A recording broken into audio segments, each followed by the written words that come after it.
Oh yeah, I love when sovereignty was introduced to me through this space, the as above space, Z Lab space. Um, my immediate response was, "Oh yeah, king queen, and they get it all, and I get nothing." And it really, its true roots have nothing to do with that. Like how language and words change meaning over time and evolve. But if you go back to the root of all languages, the core, the essence of the word is just, it's such a powerful space to bring oneself into. Because sovereignty for me has been showing up as hearing my truth, and it is only my truth, so it's a small t, honoring it. And I add an extra little thing after that, seeing how it has an impact on the world outside and making some choices.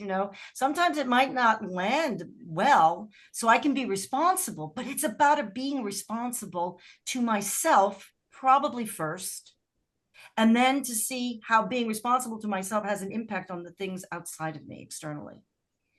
And I wasn't operating that way. I was only operating on how I was impacting people on the outside. So I never took myself first. I always came second, third, or not at all. And so my needs many times weren't being met. And I wasn't even aware of what they were. For so many years, I didn't even know what I wanted. It was only what I wanted based on what somebody else thought that I should want. And I owned that. And then it became bankrupt. There was a lot of bankruptcies that I kept coming across in the way that I was saying who I am and what I thought I wanted to do in life. And so having this new distinction called sovereignty, oh my gosh, it's the deepest purse I've ever bought. And it's the lightest one I've ever had. So anything I put in, it doesn't weigh me down. It actually liberates me. Beautiful. I think a lot of people conflate sovereignty and independence, separation, Mm. control. And I think one of the things we've done in As Above Academy is try to look at sovereignty in a different light, where the foundation of it is connection. It's being part of something greater than ourselves. And within that larger context of the whole of the cosmos or the biosphere or the human experience, whatever context we're bringing it to, in that space, through that connectivity, being true to the uniqueness and the preciousness of ourselves and honoring our right to be here, to be part of the experience and not have our shares denied, not trample our own souls in the attempt to please other people or fit into some framework, but to be able to speak that truth from a place of, I know this is true for me, and just let that be what we're sharing with the world. Unguarded, undefended, non-aggressive. It is just what is. No, I don't want that. Yes, I would like to have that experience. And in sovereignty, I'm discovering no is a full sentence. I don't owe anybody an explanation for what's true for me. I don't have to defend it. And, if someone wants to attack it and try to change my mind, that's on them. I'm allowed to rest in my what I would consider my sacred no. When my soul says no, that's good enough for me. I don't need a reason. I can rest in that. So you said something about sovereignty sometimes being interpreted in terms of control. I forget how you said that exactly, but for me, sovereignty is closer to autonomy, which is related to independence somehow. So, because you kind of said that it wasn't autonomy, sovereignty is not. I mean, you said it wasn't independence, didn't you? Well, I don't, I think if we're going to get into a conversation about independence, I don't think anything is independent. Everything is interdependent. So, in accepting the interdependence within that, I have a sovereign role to play in the interdependent system.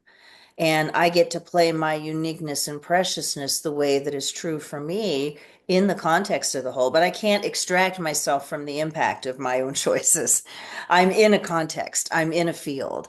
And so my sovereign choices within the field create consequences.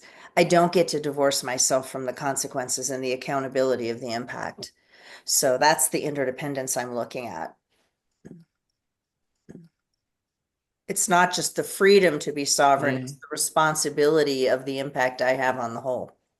Which is intriguing because it just your no is good enough, and I know in my life if I get a no without a reason, it can drive me crazy. Mhm. Um, and so what is then your responsibility to somebody that you're in relationship with if they want a reason, and you're saying I don't have to give you a reason. Where is that in terms of this sovereignty interdependence thing? That's an interesting question. That's a really interesting question. So here's the way I would phrase it. If someone asks me to go to a concert that there's going to be 100,000 people in a camp out, and it's like, it's the most horrible idea for me in the world. I don't like large crowds. I don't want to be in that sort of raw experience of a whole bunch of bodies together in a musical environment where I have that sort of overstimulation. Now, if someone asks me to do that, and I say no because I don't like overstimulation, and they really want me to go, they will try to overcome the objection and say, oh, well, we can do it in a way that you're less stimulated. We'll make sure that we have a private tent and you can go and you can hang out. And they'll try to accommodate my no. If I don't want my no to be accommodated because it's truly a no for me, I know I will have a miserable time and make everybody miserable because I don't enjoy those moments. I get very stressed. My neurodivergence kicks in and I'm overstimulated and I just can't wait to leave. And so I don't want to have that experience, no matter how comfortable somebody chooses to make it for me. My sovereignty says, I know myself well enough to say no to this experience because I understand it will not be a pleasant experience for me.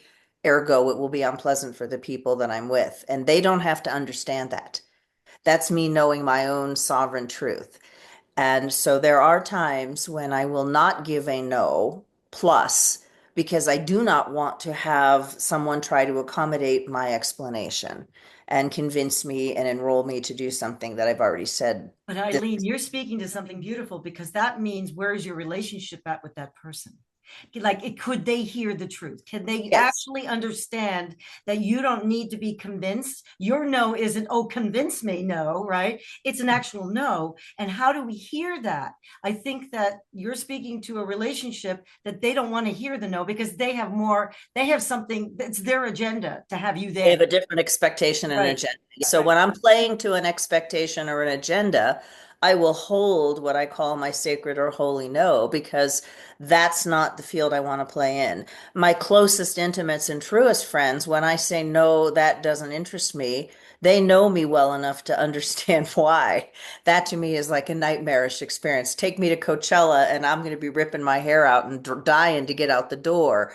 So yeah, I want my peers to understand that about me and to hold that with tenderness and let me be vulnerable in that way. But if somebody doesn't know you well enough to know everything behind your no, Mhm. and then all you give them is a no without any explanation, if they take offense to that, if that damages the relationship, are you okay with that?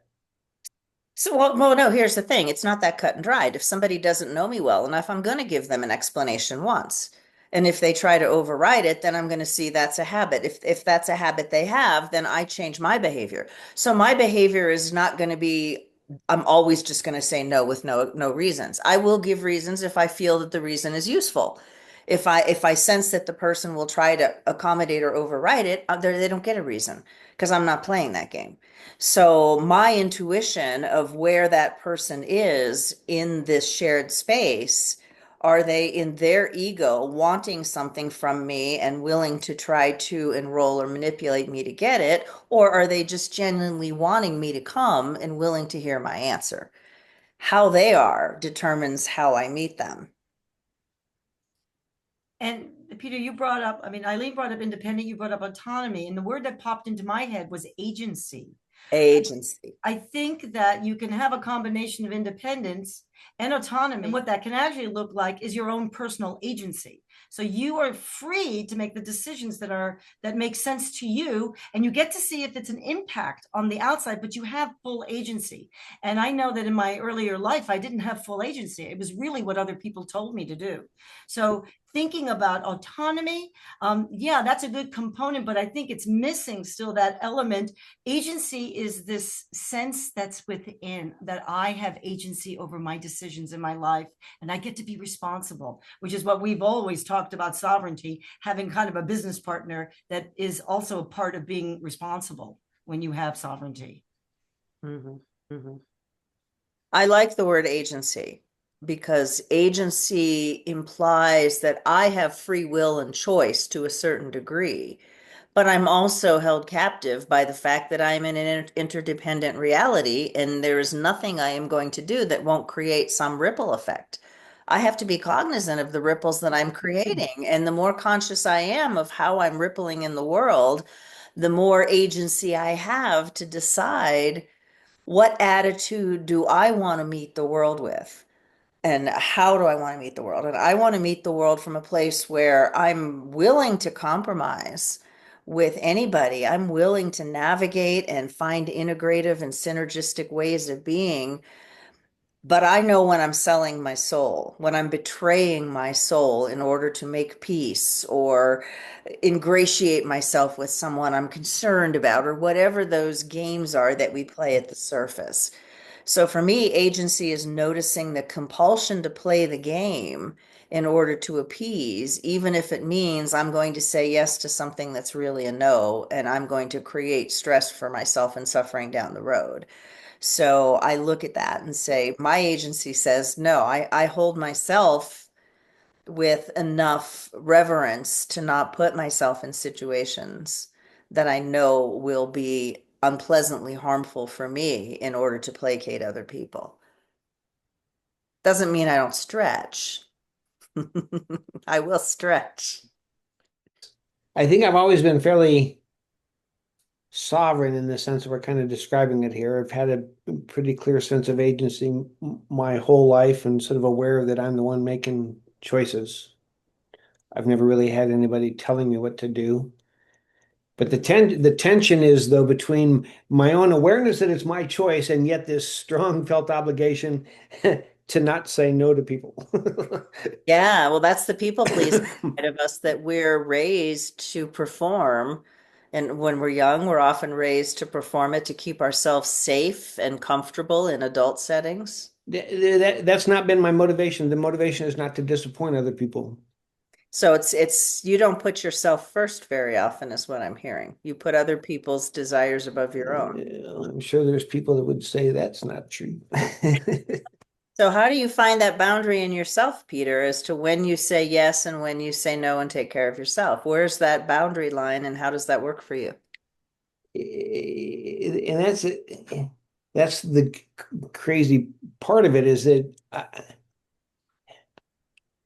the yes or no doesn't seem I'm fine either way. See, it's not so that's what's weird. It doesn't feel to me like it's about taking care of myself. I'm fine either way.